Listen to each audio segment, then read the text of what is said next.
સૌ મિત્રોને જય સોમનાથ. ઓમ નમઃ શિવાય. પ્રિય મિત્રો, તમારો દિવસ શુભ રહે, મંગલમ રહે. શુભકામના હું બિલીમરાથી જોગીભાઈ વ્યાસ આપ સૌનું આપણી જોગેશમાં પુનઃ હાર્દિક સ્વાગત કરું છું. મિત્રો, આજરોજ જોઈશું આજનું શુભ પંચાંગ. આજે તારીખ છે 18/3/2025 ને મંગળવાર. ફાગણ વદ ચોથ તિથિ છે. આજે જે બાળકનો જન્મ થાય છે એની તિથિ ગણાય છે ચોથ. આ ચોથ તિથિ આજે રાત્રે 10:10 પૂર્ણ થઈ જશે. ત્યાર પછી જે બાળકનો જન્મ થાય એની પાંચમ તિથિ ગણાશે. આજે જે બાળકનો જન્મ થાય છે નક્ષત્ર ગણાય છે સ્વાતિ. આ સ્વાતિ નક્ષત્ર આજે સાંજે 5:52 પૂર્ણ થઈ જાય છે અને ત્યાર પછી જે બાળકનો જન્મ થાય એનું વિશાખા નક્ષત્ર ગણાશે. આ વિશાખા નક્ષત્રમાં જેનો જન્મ હોય ને તેની ચોક્કસ પૂજાવિધિ કરી લેવી, કારણ કે એ લોકોના જીવનમાં એ પોતાના ધનનો નાશ કરે અને પોતાના પિતાના ધનનો પણ નાશ કરનાર બનતા હોય છે. આજે જે બાળકનો જન્મ થાય છે એનો યોગ ગણાય છે વ્યાઘ્રત. આ વ્યાઘ્રત યોગ આજે સાંજે 4:44 પૂર્ણ થઈ જાય અને ત્યાર પછી જે બાળકનો જન્મ થાય એનો હર્ષણ યોગ ગણાશે.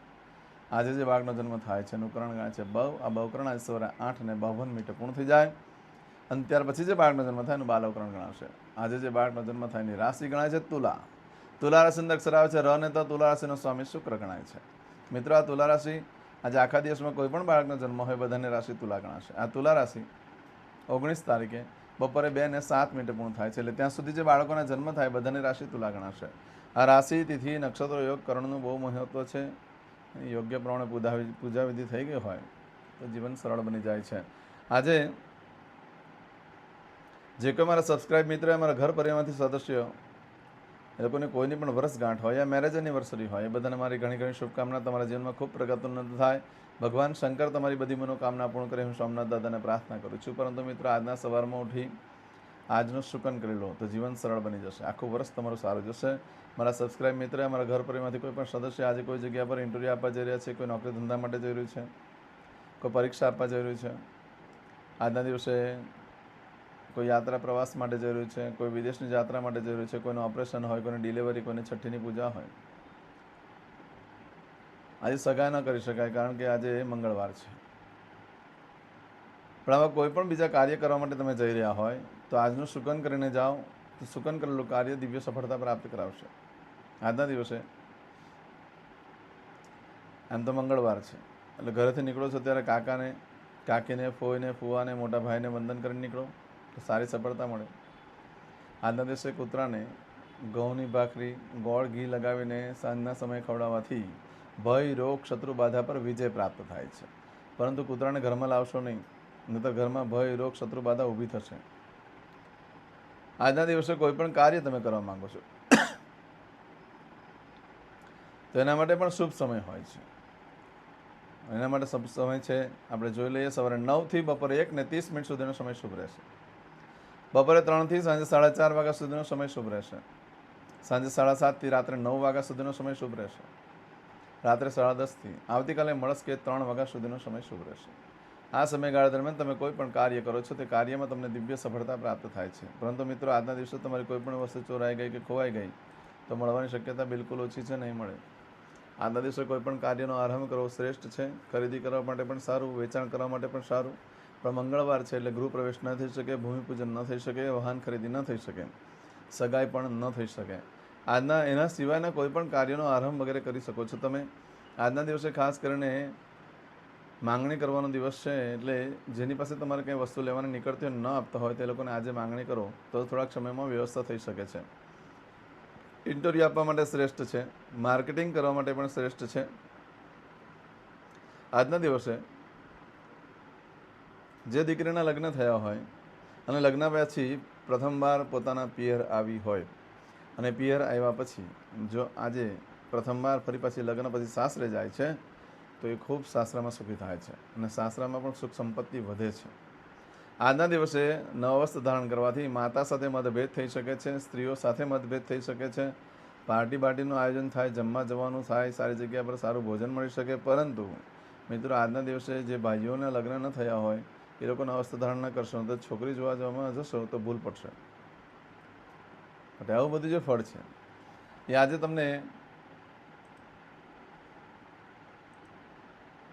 સાંજે 5:52 સુધીમાં મળે. આજે સાંજે 5:52 થી આવતીકાલે રાત્રે 8:50 સુધીમાં તમે જે કાર્ય કરો એનું ફળ બદલાઈ જાય છે. એમાં તમારી કોઈ વસ્તુ ચોરાઈ ગઈ, ખોવાઈ ગઈ તો 15 દિવસમાં મળે, બાકી શક્યતા ઓછી. આજના દિવસે કોઈ પણ કાર્યનો આરંભ કરેલો હારેલી બાજી પણ તમે જીતી શકો છો. આવતીકાલે રાત્રે 8 વાગ્યા સુધીનું સારું છે, એટલે આવતીકાલે પણ તમે કાર્ય કરી શકો, વાહન ખરીદી કરી શકો છો, નવા ધંધો વેપાર ચાલુ કરી શકો છો. આજના દિવસે ખાસ એટલા માટે કરવું જોઈએ કે કાર્ય કે તમારી કોઈ વસ્તુ ચોરાઈ ગઈ કે ખોવાઈ ગઈ હોય એને શોધવાની ફરી પાછી આજે પ્રયત્ન કરવામાં આવે તો એ વસ્તુ મળવાની શક્યતા ખૂબ વધી જાય છે. અને ખાસ કરીને જો ખોવાઈ ગયેલી વસ્તુ હશે તો મળવાની શક્યતા ખૂબ વધી જાય છે. આજના દિવસે દસ્તાવેજ પર સાઇન કરી શકાય છે, પશુની ખરીદી કરી શકાય છે, વાહનની ખરીદી પણ કરી શકાય છે. પરંતુ આજે મંગળવાર હોવાથી વાહનની ખરીદી ન થઈ શકે તો આવતીકાલે તો થઈ શકે છે. આજે નવસ્ત્ર ધારણ દરેક જણાએ કરવા જોઈએ. નવસ્ત્ર ધારણ કરવાથી તમારો મિત્રનો સમૂહ વધે છે, તમારી ઓળખાણો વધે છે, બોસ સાથેના સંબંધો પણ સુધરે છે. પરંતુ જો તમારી બોસ લેડીઝ હોય, સ્ત્રી હોય તો એની સાથે ઝઘડા થઈ શકે. એટલે બોસ જો સ્ત્રી હોય તો જરૂર ધ્યાન રાખીને કામ કરજો. અને સ્ત્રી વર્ગ સાથે ઝઘડા થઈ શકે આજે નવસ્ત્ર ધારણ કરો છો તો. આવું બધું જે ફળ છે આજે સાંજે 5:52 લઈ આવતીકાલે રાત્રે 8:50 સુધીમાં મળે. આજે કરશો આજનો સંકલ્પ, ચમચીમાં પાણી લઈ લો. અદ્યતન માસના માસોત્તમ પરમ પવિત્ર ફાલ્ગુન માસે શુભે કૃષ્ણ પક્ષે ચતુર્થીયાયામ ભૌમવા શરણવિત્તાયામ. હવે દરેક જણા પોતાનું સાચું નામ બોલી દો. તમારું ગોત્ર ખબર હોય તો ગોત્ર બોલી દેવાનું. પછી બોલવાનું છે અહમ, મમ, આત્મન, શ્રુતિ, સ્મૃતિ, પુરાણોક્ત, પુણ્ય, ફલ, પ્રાપ્તિ, અર્થમ, અપ્રાપ્ત, લક્ષ્મી, પ્રાપ્તિ, અર્થમ, પ્રાપ્ત, લક્ષ્મી, ચિરકાલ, સૌ, રક્ષણાત્મક, લોકેવા, સભાયામ, રાજદ્વારે, વ્યાપારે, વિદ્યા અભ્યાસે, દેશે, વિદેશે, સર્વત્ર, યશ, કીર્તિ, વિજય, લાભાદિ, પ્રાપ્તિ, અર્થમ, મમ, અખિલ, કુટુંબસ્ય, આયુ, આરોગ્ય, ऐश्वर्यादि, प्राप्ति, अर्थम, मम, जन्म, समय, तथा च विप्र, वृंदानां, जन्म, समय, जन्म, कुंडली, मध्ये, स्थित, ग्रहः, गोचर, ग्रहः, महादशा, अंतर्दशा, प्रत्यंतर्दशा, तथा च योग, युति, दृष्टि, मध्ये, शुभफल, प्राप्ति, अर्थम, भय, रोग, शत्रु, बाधा, दोष, मारण, तारण, मंत्र, तंत्र, अरिष्ट, दोष, पीड़ा, निवृत्ति, अर्थम, भूत, प्रेत, पिशाचादि द्वारा रचित अरिष्ट, दोष, निवृत्ति, अर्थम, मम, सकल, मनवांछित फल. તમારા મનમાં જે કઈ ઈચ્છા હોય તે બોલી જવાનું.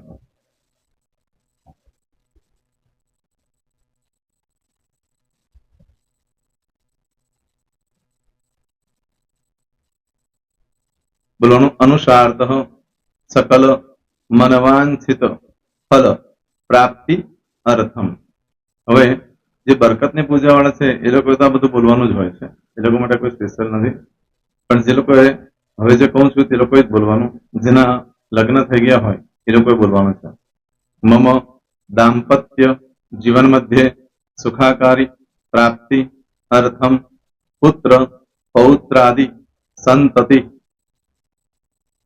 પ્રાપ્તિ અર્થમ. આ સંતાન પ્રાપ્તિ વાળા માટે પણ આવી જાય છે. દીર્ઘ આયુ આરોગ્ય ઐશ્વર્યાદિ પ્રાપ્તિ અર્થમ. તથા ચ હવે જેના લગ્ન નથી થયા તે લોકોએ બોલવાનું. મમ જટટી વિવાહ યોગ પ્રાપ્તિ અર્થમ વિવાહ પશ્ચાત દાંપત્ય જીવન મધ્યે સુખાકારી પ્રાપ્તિ અર્થમ. હવે જે લોકોને સંતાન પ્રાપ્તિ નથી, જે લોકોને સંતાન પ્રાપ્તિ છે કરવી છે એ લોકોએ બોલવાનું. મમ દાંપત્ય જીવન મધ્યે સુખાકારી प्राप्ति अर्थम तथा च दीर्घ आयु आरोग्य ऐश्वर्यादि समन्वित संतति सुख प्राप्ति अर्थम।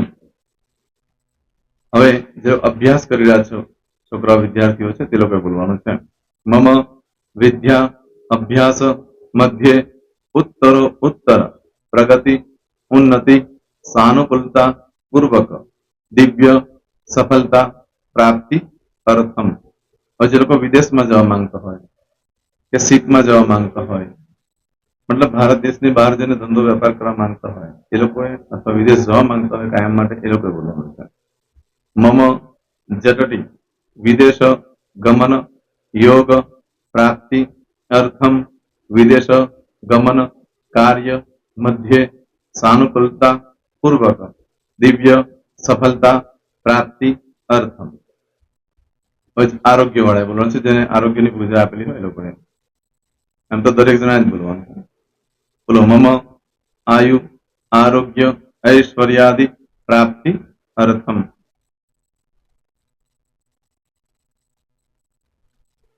दरेक जना बोलવાનું सकल मनवांछित फल प्राप्ति अर्थम अद्य दिने प्रधान देवतानां नित्य दिन अनुसारतः पूजन अर्चन कर्मणि अहम करिष्ये। पाणीवाળી થાળીમાં પાણી મૂકી દેવાનું છે।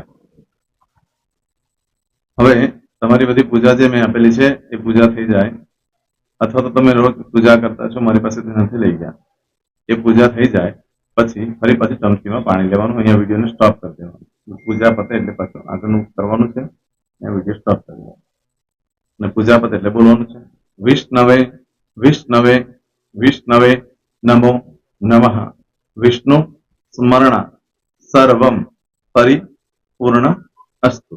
एतानि गंध पुष्प धूप दीप नैवेद्य तांबूल दक्षिणा प्रदक्षिणा सहित प्रणु मम सकल मनवांछित फल प्राप्ति अर्थम पूजन अर्चन प्रियतान न मम। पाणी मूकी देवानुं पाछुं पाणी लेवानुं पूजन अर्चन ब्रह्मार्पणमस्तु। नीचे जमीन पर पाणी मूको एमां आंगળી घसी कपाळमां तिलक કરી દો कपाळमां जमीन पर पाणी मूक्યું છે એમાં ત્યાર પછી ભગવાનને કહેવાનું કે હે પ્રભુ આજે પૂજા કરતા કઈ પણ પ્રકારની ભૂલચૂક થઈ ગઈ હોય તમને ક્ષમા કરજો અમે તમારા બાળક છીએ પ્રભુ તમારો ખૂબ આભાર માનું છું આજે મારી પાસે તમારી પૂજા કરાવી મારી મનોકામના પૂર્ણ કરી પ્રાર્થના કરી દો જગ્યા પરથી ઉભા થઈ શ્રીનારાયણ ભગવાનને પાણી ચડાવી દો અને નિત્ય કર્મ જે કરતા હોય તે કરો। જય શ્રી તમારો દિવસ શુભ રહે તમે અને તમારો પરિવાર સુખી રહે સંપન્ન રહે સુરક્ષિત રહે એ ભગવાન સોમનાથ દાદાને પ્રાર્થના। પ્રેમ મિત્રો તમે મારા વિડીયોને લાઈક ના આપી હોય તો સૌથી પહેલા લાઈક આપી દો અને ત્યાર પછી જો તમે મારી આ ચેનલ સબસ્ક્રાઇબ ન કરી હોય તો સૌથી પહેલા સબસ્ક્રાઇબ કરી લો અને બેલ આઇકોન ઓલ પર ક્લિક કરવાનું ભૂલશો નહીં જેથી કરીને સૌથી પહેલા નવી વિડીયો જે કંઈ મૂકું એ તમને મળે। મિત્રો કંઈ પણ મૂંઝવણ હોય તો મને આ નંબર પર તમે ફોન કરીને પૂછી શકો છો। મારો મોબાઈલ નંબર છે 9825546459। મિત્રો કોમેન્ટ્સમાં જય સોમનાથ લખવાનું ભૂલશો નહીં। ફરી પાછા નવા વિડીયો સાથે મળીએ ત્યાં સુધી સૌને જય સોમનાથ।